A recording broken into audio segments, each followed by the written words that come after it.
మానవ జన్మ ఉత్తమం, మానవ జన్మ దేనికి ఉత్తమం? ఊరికే భగవంతుడి గురించి తెలుసుకుంటేనే, ఆత్మజ్ఞానం పొందితేనే, ఆత్మజ్ఞాన సాధన చేస్తేనే మానవ జన్మ ఉత్తమం తప్పితే లేకపోతే ఇంత దరిద్రుడు జన్మ ఇంకోటి లేదా. శంకరాచార్య స్వామి ఎందుకు చెప్పారు ఉత్తమం అని? తర్వాత చెప్పిన మాటలు గమనించాలి. జంతువునాం నరజన్మ దుర్లభం ఉండగా అతఃపుంస్త్వం తతో విప్రత తస్మాత్ వైదిక ధర్మ మార్గభర్త విద్వత్వం అస్మాత్ పరమ స్వాత్మానాత్మ వివేచనం స్వనుభవో బ్రహ్మాత్మనా సంస్థితి ముక్తి. ఇన్ని స్టెప్స్, ఇన్ని మెట్లు చెప్పాడే.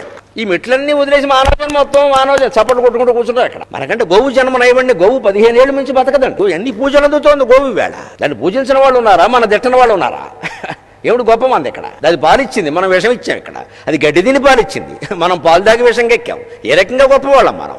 మానవ జన్మ ఎప్పుడు గొప్పదండి? గోవుకైనా, పులికైనా, మరి ఏ జంతువుకైనా, ఎంత గొప్ప జంతువుకైనా తనలో ఉండేటువంటి ఆత్మను సాక్షాత్కరింపజేసుకునే అవకాశం లేదు. ఒక్క మనిషికి మాత్రమే ఉందా వివేకం.